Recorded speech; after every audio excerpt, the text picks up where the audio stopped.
এই মঠের বার্ষিক উৎসব দিনটা নির্ধারিত করেছেন। উদ্দেশ্য বৈষ্ণব সেবা। শ্রী চৈতন্য মহাপ্রভু তিনি বলেছিলেন, জীবে দয়া নামের শ্রী বৈষ্ণব সেবন ইহা বৈ ধর্ম সনাতন। বৈষ্ণবের সেবাই ধর্ম। বৈষ্ণবের সেবা ব্যতীত, বৈষ্ণবের কৃপা ব্যতীত ভগবত কৃপা লাভ করা যায় না। বৈষ্ণব সেবার মাধ্যমে কৃষ্ণ সেবা লাভ হয়। বৈষ্ণবকে প্রণাম দিলে সেই প্রণাম কৃষ্ণে মিলে, বৈষ্ণবকে সেবা দিলে সেই সেবা কৃষ্ণ। কেন তোমার হৃদয়ে সদা গোবিন্দ বিশ্রাম, গোবিন্দ কহেন কোন বৈষ্ণব।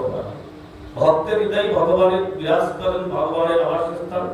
সাধক হৃদয় মজ্জন, সাধুজন হৃদয় অন্তহন, মদনন্তে না জানন্তি নাহন্তে বর্ণনাথ। ভক্তের হৃদয়ে ভগবান বিরাজ করেন, তাই ভক্তের সেবা দিলে সেই সেবা কৃষ্ণে মিলে। আবার ভক্তের স্থান অপরাধ করলে সেই অপরাধ গিয়ে কৃষ্ণের কাছে পৌঁছায়। কিন্তু কৃষ্ণ ক্ষমা করলো, কিন্তু ভক্ত ক্ষমা করে না। কৃষ্ণের কাছে অপরাধ করলে কৃষ্ণ সহজে ক্ষমা করে না, কিন্তু বৈষ্ণব যারা অপরাধ করে ভগবানের কাছে ক্ষমা প্রার্থী, ভগবান ক্ষমা করতে পারে। এই জন্য হচ্ছে সাধু সাবধান। ভজনের মূল সুমন চৈতন্য চরিতামৃতে দেখা যায়, ভক্ত পদ ধুলি আর ভক্ত পদ দল, ভক্তের ভক্তের অবশিষ্ট তিন সাধনের দল। সাধন ভজন করতে হলে জীবনে কিছু পেতে হয়। গুরু বৈষ্ণব শরণে যদি আমাদের ভক্তি না থাকে, সেবা নিষ্ঠা না থাকে, তাহলে কোনো জন্মই ভগবান কৃপা পাওয়া যাবে।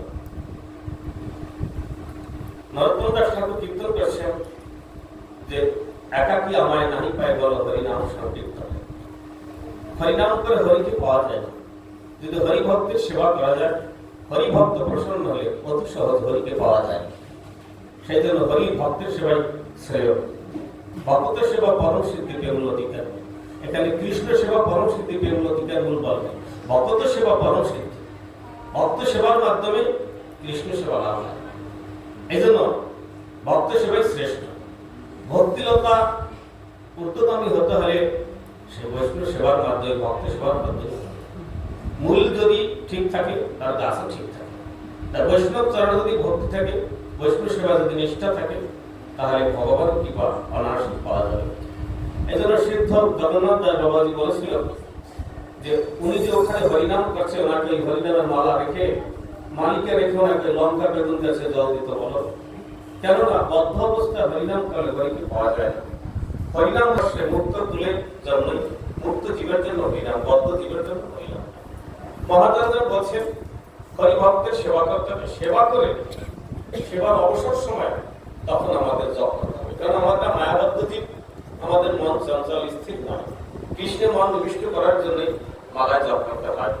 যারা সিদ্ধ অবস্থা পৌঁছায়, তাদের কৃষ্ণগত প্রাণ হয়ে গেছে, যারা প্রতি মুহূর্তে কৃষ্ণকে স্মরণ করতে পারে, তাদের আর মালিকের কোনো প্রয়োজন করে না, তাদের জন্যই হয় না। আমরা তো বদ্ধ জীব। আমরা যদি মনে করি যে আমরা মালা ছাড়াই জপ করবো, কেন জপ করতে কিসের দরবার 20 বার হবে, তারপরে ভুলে যাবো। সেটা ভুলে না যাওয়ার জন্যই নির্দিষ্ট একটা সংখ্যাপূর্বক নাম করতে হয়। কিন্তু যারা মুক্ত জীব, সিদ্ধ জীব, তাদের অনার্গ সবসময় নাম হৃদয়ে জপতে থাকে, তাদের মালার কোনো প্রয়োজন হয় না। এই জন্য আমাদের তো হরিনাম করতে, আমাদের মন চঞ্চল, সেজন্য আমাদের সেবা করতে হবে। সেবার বদ্ধবস্থায় সেবা করলে সেই সেবার দ্বারা তাড়াতাড়ি ভগবত কৃপা লাভ করা যায়। কেন গুরু বৈষ্ণবের প্রীত উদ্দেশ্যে কোনো সেবা হলে, যখন সেই সেবা গুরু বৈষ্ণবের সেবায় সমর্পিত হবে, তখন তাদের কৃপা আমাদের উপরে এমনি চলে আসবে। এই জন্য বৈষ্ণব সেবা শ্রেষ্ঠ। ভক্ত সেবা ব্যতীত ভগবানের কৃপা লাভ করা যায় না। আমাদের এই অবিদ্যাগ্রস্ত জীব, এটা বিদ্যানগর। তাহলে বিদ্যানগর আরেকটা অবিদ্যানগর। আমরা মায়াগ্রস্ত জীব, যতদিন মায়াগ্রস্ত অবস্থায় থাকবো, কৃষ্ণ বহির্ভূততা আমাদের ভিতরে, ততদিন আমরা অবিদ্যার ভিতরে থাকবো। অবিদ্যা হচ্ছে কৃষ্ণ বহির্ভূততা, আর বিদ্যা হচ্ছে কৃষ্ণ উন্মুখতা। বিদ্যার উদ্দেশ্য ভগবানের সেবা করা, ভগবানের ভক্তি করা, অর্থাৎ নিজের সতর্ক উপলব্ধি করে নিজেকে জানা, ভগবান সাধন ভজন করে তার কৃপা লাভ করা, এটি বিদ্যার কার্য। আর অবিদ্যার কার্য ভগবানকে বাদ দিয়ে কৃষ্ণ উন্মুখতা না হয়ে, কৃষ্ণ বহির্ভূততা হয়ে, বদ্ধজীবের অবস্থায় যে বহির্ভূত হয়ে মায়ার সেবা করা। তার মায়ার সেবা আর একটা কৃষ্ণ সেবা। বিদ্যার কার্যে কৃষ্ণ সেবা করা, আর অবিদ্যার কার্য মায়ার সেবা করা। সেবার ভিতরে পার্থক্য, ভক্ত সেবা করলে ভগবানের কৃপা অতি সহজ পাওয়া যায়। একজন ভক্ত যখন তিনি সাধনা করে আরাধনা করে আরাধ্য দেবকে হৃদয়ে বসিয়ে দেন, তখন তিনি সেই কৃষ্ণ ধনের মহাজন হয়। এজন্য আমরা কীর্তন করি, কৃষ্ণ সে তোমার, কৃষ্ণ দিতে পারো তোমার শক্তি আছে, আমি তো কাঙ্গাল, কৃষ্ণ কৃষ্ণ বলে তাই। কৃষ্ণ ধনের মালিক সে সাধু বৈষ্ণব, গুরু বৈষ্ণব। এই জন্য বলছে তুমি দিয়ে দিতে পারো তোমার শক্তি আছে। অর্থাৎ কৃষ্ণ কার? কৃষ্ণ ভক্তের কৃষ্ণ, কৃষ্ণ ভক্তেরই কৃষ্ণ। সেই কৃষ্ণকে আমাকে পাই দিতে পারে না কৃষ্ণ ভক্ত। এই জন্য ভক্তের সেবা করে যত তাড়াতাড়ি ভগবানকে পাওয়া যাবে, কিন্তু ভগবানকে সেবা করে অত তাড়াতাড়ি ভগবানকে পাওয়া যাবে না। কেন? ভক্তের হৃদয়ে ভগবান বিরাজ করে। এই জন্য ভক্ত যদি প্রসন্ন হয়ে যায়, তাহলে ভগবান কৃপা অনায়াসই চলে আসবে। যেমন দেখা যায় একটা দৃষ্টান্ততে, একটা গাভী মাতা তিনি সাজাত নব বাচ্চা দিয়েছেন, সে বাচ্চাকে ছুটি ছুটি দৌড়ে বেড়াচ্ছে। বাচ্চাটি যেদিকে যায় গাভী মাতা সেদিকে ধাবি করা, কিন্তু ওই গাভীকে নেওয়া যাবে না, কারণ যেদিকে বাচ্চা দৌড়ে সেদিকে গাভী দৌড়ে। কি করে নেবে? আর যদি ওই বাচ্চাকে ধরে কোলে নিয়ে দেওয়া যায় আর গাভীকে তাড়াতে হবে, গাভী তার পেছনে ছুটে চলে যায়। তারপর ভক্তকে যদি ধরা যায়, ভগবান তার পেছনে এমনি ছুটে চলে যায়। একজন ভক্ত সেবা সর্বশ্রেষ্ঠ। ভক্তকে ধরলে ভগবানকে এমনি পাওয়া যায়। এই জন্য ভক্ত সেবা শ্রেষ্ঠ। বৈষ্ণবের কৃপার মাধ্যমে ভগবান কৃপা লাভ হয়। এই জন্য মহাজন বলছেন যে ভগত পদ ধুলি আর ভক্ত পদ জল, ভক্তের ভক্তের অবশিষ্ট তিন সাধনের জল। এই সাধন ভজন করতে হলে এই তিনটে শক্তির প্রয়োজন আছে।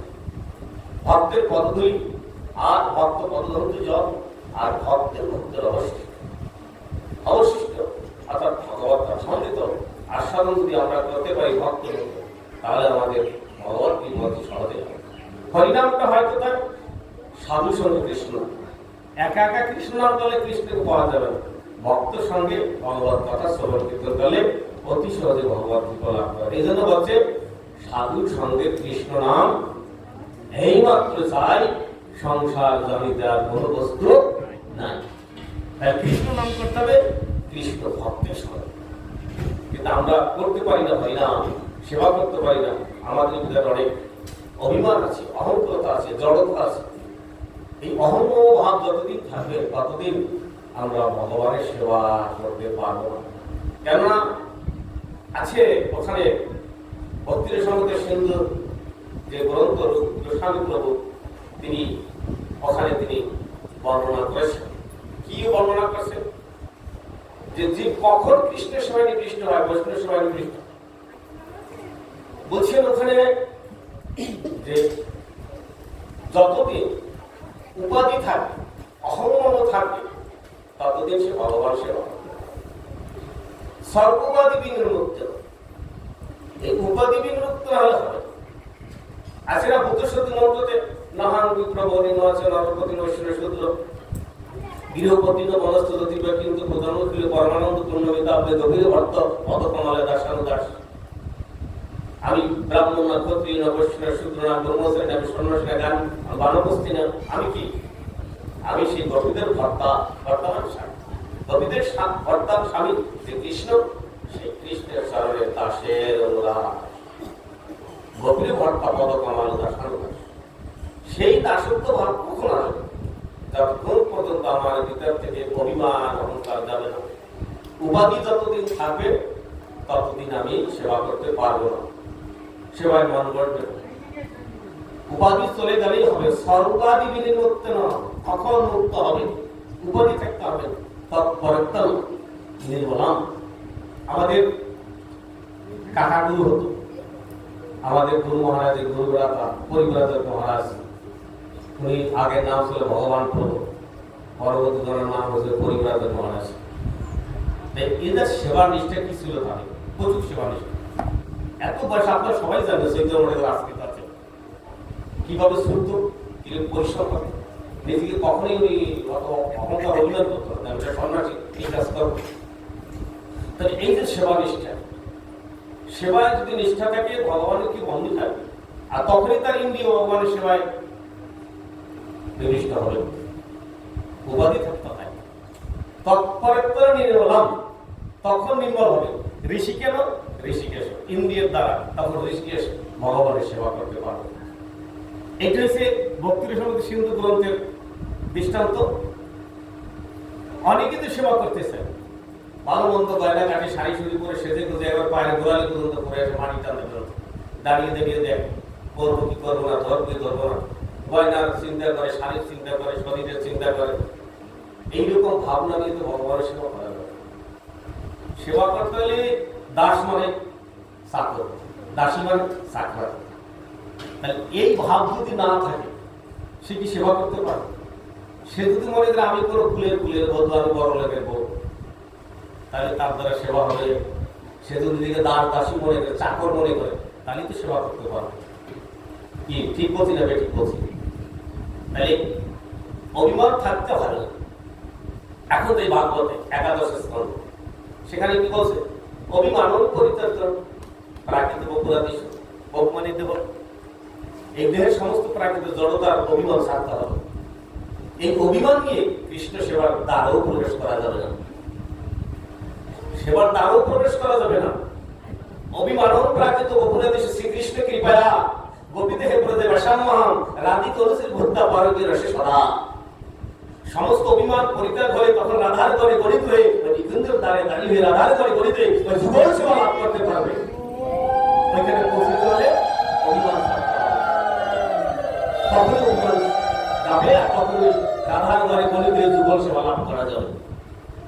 দেখছেন এই তো সামনে রথযাত্রা আসতে আছে, রাজার রথের সামনে রাজা ঝাড়ুদার তিনি ধার দিচ্ছেন। তার রাজ অভিমান ধার কে দেয়? একজন পরিচারিকা, কাজের মানুষ, সাধারণ সেবা করে সে ধার দেয়। তাহলে রাজার রাজ অভিমান চূর্ণ করে ঝাড়ু দিচ্ছে জগন্নাথ দাস। তাহলে আমাদের দিকে যদি কোন রকম এরকম ভাবনা থাকে, আমি এত নিচু কাজ করবো, যে যত পতিত হয় তত কৃপা হতে হয়। এখানে উচ্চ ওখানে নিচু, এখানে জল দিলে একটু দাঁড়াবে না। জলের ধর্ম হয়েছে নিচকে আশ্রয় করা, তার ভক্তির ধর্ম হয়েছে যে যত পতিত হয়। আমি যদি আমাকে আছে না, আমি তো বৈষ্ণব, এ বুদ্ধি হইলে অমানি না মানত হব না, নিজেকে যদি বৈষ্ণব মনে করি তো অপরকে আমি সম্মান দিতে পারবো না। তাহলে আমাদের একটাই কথা, আমি সময় নেব না, বক্তব্য মহারাজ আছেন তো একটাই কথা কি, এখানে অনেকেই আমরা দীক্ষিত ভক্ত আছি, যারা হয়েছে সকলকে প্রণাম, যারা ভক্ত এখনো হয় নাই, হবে ভাবে তাদের আমি ডবল প্রণাম করি। মানুষ